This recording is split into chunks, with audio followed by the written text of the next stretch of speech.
আসসালামু আলাইকুম রহমতুল্লাহি ওয়া বারাকাতুহু। আপনারা ইতিমধ্যে দেখতে পেয়েছেন আমরা পাঙাশ মাছ কাটছি এবং ভালোভাবে পরিষ্কার করা হয়েছে। এখন আমরা রান্না করব। রান্নার আগে যে উপাদানগুলো দিতে হবে সেগুলো আপনাদেরকে একটু দেখাবো। এই যে দেখেন, এখানে আদা বাটা, গরম মশলা, রসুন বাটা, মরিচ এবং পেঁয়াজ। এরপরে হলুদ আছে, সরিষার তেল দিয়ে আমরা রান্না করব। আপনারা দেখেন। বিসমিল্লাহির রহমানির রহিম। পুরোটা একসাথে দিয়ে দিলাম।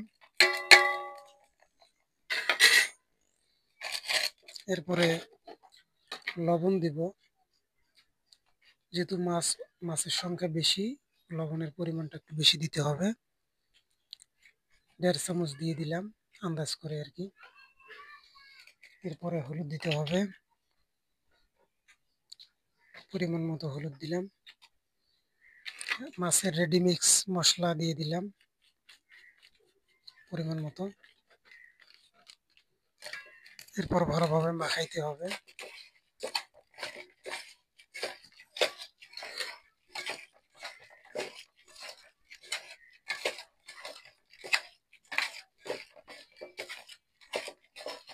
মোটামুটি সবগুলো মিক্স হয়ে গেছে। এবার সরিষার তেল দেব।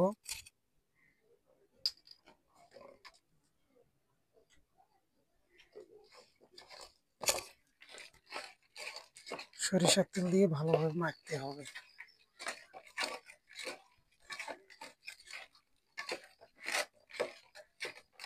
এই দেখেন কত সুন্দর কালার এসেছে।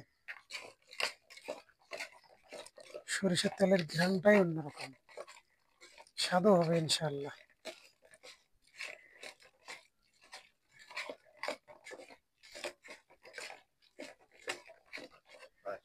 এখন আমরা মাছগুলা দিয়ে দিব। বিসমিল্লাহ।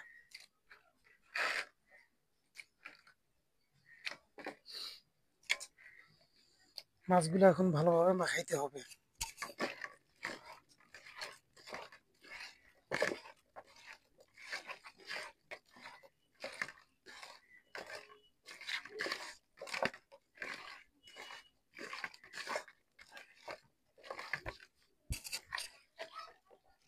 মাখানো হয়ে গেছে, এখন পানি দিতে হবে।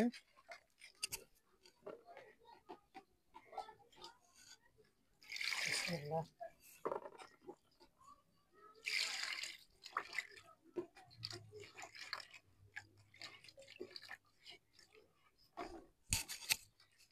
সবকিছু রেডি। এখন আমরা চুলায় বসিয়ে দেব। বিসমিল্লাহ। এবার চুলাটা অন করে দেব। বিসমিল্লাহ।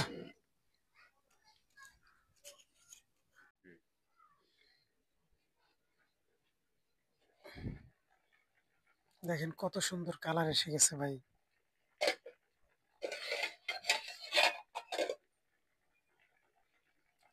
দেখবো কিরকম স্বাদ হয়েছে। তবে কালার দেখে মনে হইতেছে মাশাআল্লাহ অনেক সুন্দর হয়েছে।